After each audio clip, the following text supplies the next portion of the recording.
Greetings, Pagelings. This is Emily from Of Pages in Ink, and today will be the only day you will ever see me wear brown. And it is also the day that I will be doing my book talk on World After by Susan E. This is the second book in the Penryn and the End of Days series by Susan E., obviously. And just a forewarning, this video will probably be largely rant because I don't really know how I feel about it. I know I liked it. I know there are some things I didn't really like about it. So I don't know. I'm gonna work it out in this video. Hopefully that doesn't bore you too much. I think arguing with myself is probably one of the most entertaining things that you will ever get to watch me do.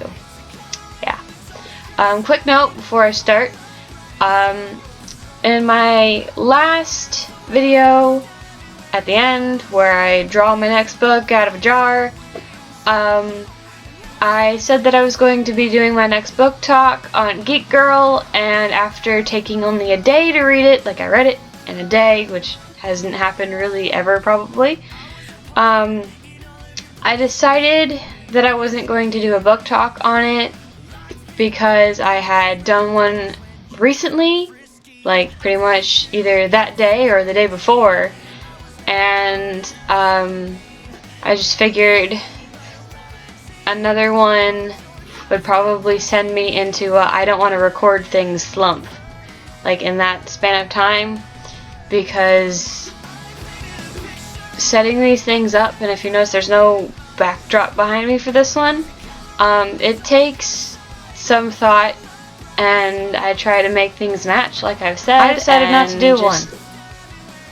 There you go. I will be, hopefully if I remember, and I really hope I remember because I always say this and there's never any links, remember to put a link to my review on Goodreads down in the description below, and maybe I'll even put a link to my Angelfall book talk because that would be kind of important for you guys to look at, don't you think? So anyway, without further ado, World After Book Talk. Yeah. So I'm going to try to sum this up as spoiler-free as humanly possible, and then I will dismiss the the people who will panic at the thought of even hearing a spoiler. I will shoo you, so you will know when to go away, and I will continue on my mindless rant of trying to figure out how I feel about this book. Okay, so if you read Angelfall, you will probably understand, and if you haven't read Angelfall, you may consider this next stuff spoiler, because it's pretty much, this book picks up pretty much right after the end of Angelfall. Like there's no random break span of time in between like a lot of book series have. This is almost exactly after the end of Angelfall. So, yeah. Penryn and Rafi get separated pretty much because at the end of Angelfall, that thing happens that I won't say in case you're still sticking around and haven't read Angelfall. And also she gets attacked and she's paralyzed, so she can't move and everybody thinks she's dead. When she comes back to life, everyone's freaking out and they want to shoot her because they think she's a zombie, and she's not. She was just paralyzed, and her mother kind of thinks she's Satan's wife, pretty much, which is weird. Penryn is with the Resistance, and she's trying to kind of rebuild her family with her mother and her sister, and is trying the best that she possibly can to kind of push Rafi out of her mind because she doesn't think she'll ever really see him again, and that her family is what's most important, which is kind of important. While they're there, if you, like I said, read Angelfall, you kind of understand what this is. Something in Angelfall happens to Paige, Penryn's sister, and because of that, the Resistance and the people that are taking shelter with the Resistance kind of think of her as a monster, and they kind of tie her up and try to kind of subdue her and keep her from doing anything terrible. Then she runs away, so Penryn has to take her mother and is joined by another character named Clara, and they go in search of Paige. And that's pretty much where that ends, because that's more toward the middle of the book, and anything after that could be considered a spoiler. So, this is the moment where those who don't want to know spoilers can shoo, and those of you who have read the book and want to know what I think about it, you can stay. And this is where I ramble. Okay, I really liked how this book picked up where Angelfall left off, because there are things that happen in that span of time that a lot of books have in between books, that kind of make you wonder what the heck was going on with the plot. And so I really liked that. Speaking of plot, I feel like World After is a lot of plot. There's a lot of plot movement in World After. You kind of learn what the plan of the angels, or specifically one angel, is, and what could possibly be in store for the human race, and how the creatures, the scorpions or locusts or whatever the heck they're supposed to be, where they came from, what it means,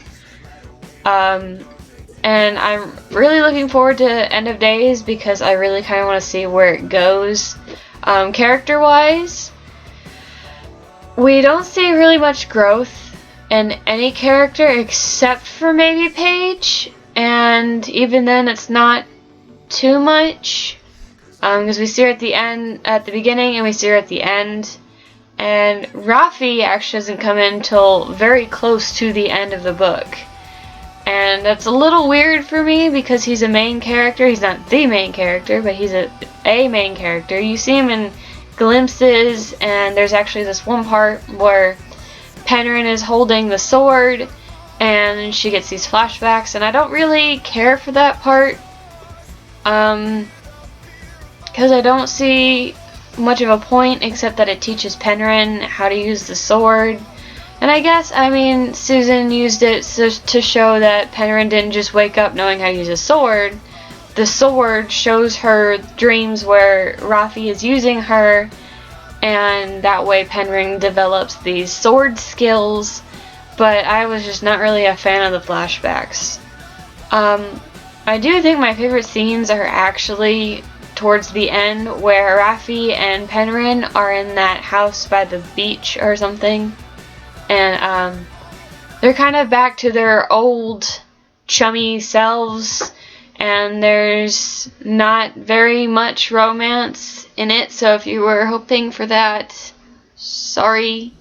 I kind of like that there wasn't that, because even in Angelfall, I was like, if they get together, fine. If they don't get together, fine. As long as they're together, I don't really care.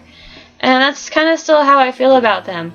But the fact that Rafi was missing for most of the book, when he finally appeared, it kind of made me really happy, because I was like, there's a Rafi. Finally, I've missed him.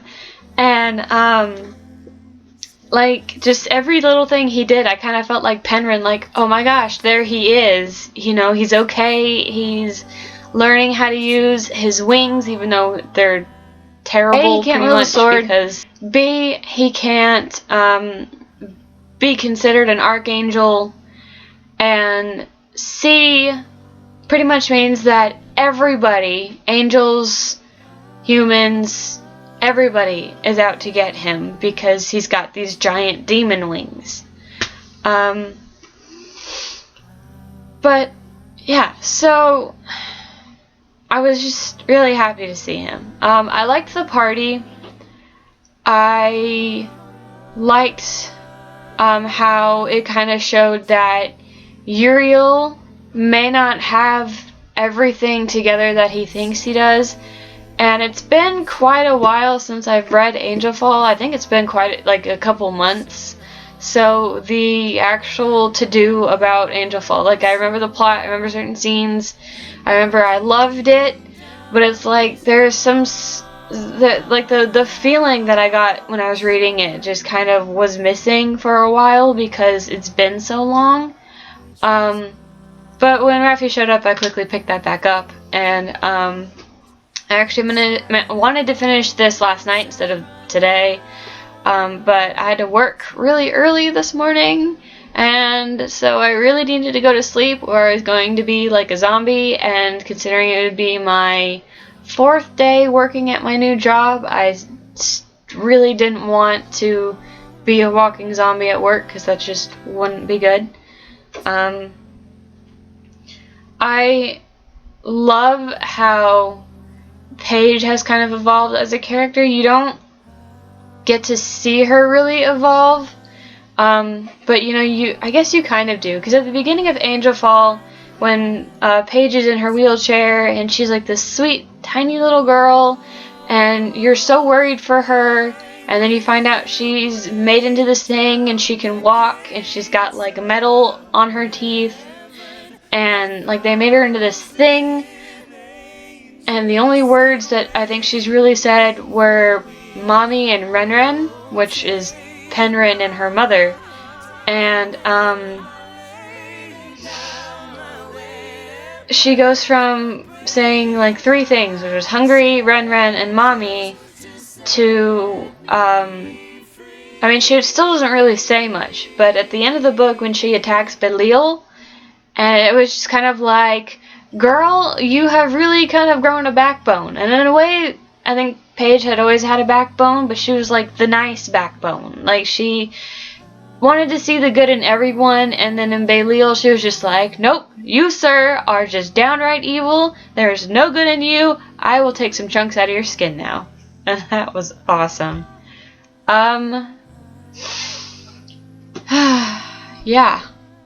I still don't really know how I feel about this book. I really don't, because it's really good at some points, and then it's just kind of at other points. Like the Alcatraz thing kind of blew my mind, but at the same time, I kind of understood that Susan E., like the locust scorpion things, were made out of humans. She says they look like humans, but they have like the wings of a dragonfly and the tail of a scorpion. And in my mind, I'm picturing like man body, scorpion tail just like sticking out, like how, because humans have tailbones and sometimes they get cut. It's like an evolutionary thing. But I can kind of picture like a tail growing out of our tailbone, or in their tailbone. And then like wing, like they look really weird to me. And the fact that most of them aren't described as wearing pants or anything. Like one of them is actually described as wearing pants, and that's on the boat to Alcatraz. And so I just all along kind of figured that they came from humans. I mean, they're in test tubes in a lab, and I really don't think that, I don't think you even see like growing ones, you see like fully formed. So I think in my brain it was always, these are humans that they're experimenting on. The whole plot twist was kind of wasted on me, because I kind of figured. I do love how creepy these books can get, like how the families are burying who they think is their dead, and they're actually burying them alive. Like, I kind of really wish that they had listened to Penren and kind of waited a bit, because can you imagine, like, when that stuff finally does wear off, like, Penren's mom makes, like, this tower of bodies and puts this guy on top as an offering to Paige, and, you know, when they leave, this guy gets headlights in his face as they're leaving, and he has to hold up his hand to shield his eyes. Like, can you imagine what the people in the Resistance were thinking when that guy, like, was able to move and go talk to them, and they're like, "You were dead, there's lipstick on your chest, that crazy lady drew on you." And he's just kind of like, "No, my heart rate stopped." And then they're like, "Oh my god, I just buried my mother or my wife or something." And they're like 6 feet underground with dirt pressing on top of them. Like, can you imagine what went on after that? I bet that one guy was just like, "I should have listened to that girl. She really knew what she was talking about." Like, you think? Man, some people. I mean, I understand the whole wanting to bury their dead because that's like, you know, it's the thing you do when people die. It's an act of respect, and I get it. But I understand how after the world has pretty much come to an end for them, you know, they wanted some normalcy. You know, someone dies, you bury them. But the fact that most of them probably knew that Penryn was dead and came back to life. You would think that they would listen to her because she kind of knew what she was talking about. Okay, the whole thing with Paige about being hungry and then, Penryn's final conclusion was she wanted raw meat. Like, I kind of got that at the very, very beginning when she couldn't eat anything else. It kind of reminded me of, excuse me, certain, vampire stereotypes where they kind of can't take normal food. They can only really take blood because it makes them sick. Like, I don't know how many stories are like that, but I know that there are some that are like that. And so I kind of got the feeling that, like, vampires can only have blood. I figured maybe they messed with Paige so much only she could have raw meat because she couldn't have cooked or soup or, you know, things that you wouldn't think would harm a human, she couldn't take. Which really confuses me because which kind of also makes me excited to read End of Days, because I don't really know where Susan is going with that. Like, why is there this little girl who can only eat raw meat? Or if she even really is hungry and can eat that. I mean, I'm assuming, but pretty much everything I've seen her take a chunk out of, she kind of left alone except for that one guy, but I think it was more of like revenge for attacking her sister and less of "I'm hungry, I'm going to eat you," I think. I don't know, because I mean, she did get a taste of his blood, so maybe she decided he was delicious. I don't know. That's all I can think about, so I guess that concludes this rambling book talk. I'm not going to pull from my jar because I'm going to be reading End of Days next. I have all 3 of them, and I have to wait for any of them, and that makes me so happy. But, yeah, so after I write my review, hopefully I can figure out when I rate this. But when I'm done with this review, I will be reading End of Days. Hopefully it won't take me nearly as long to read End of Days as it did World After. And again, it only took me so long because I have a job and was working and wanted some mindless entertainment instead of throwing myself into a chaotic world. So that is it, my little pagelings, and yes, that is a new thing that I am trying out. Let me know if you like it. Give my video a like, or put a like down there, or message on Tumblr or something. I just want to know what you think about it, because if you guys don't like pagelings, just won't do it. Or I could do inklings, my little inklings. Let me know what you think. Let me know if you have any suggestions on what I should call my viewers, you guys, / my followers on Tumblr, because I will be using it for both. Yes, so that concludes this rambling jumble of nonsense, and I will see you guys when I do my book talk on End of Days, and then I will be drawing from my jar, so fanfare, jazz hands, whatever. Anyway, bye guys.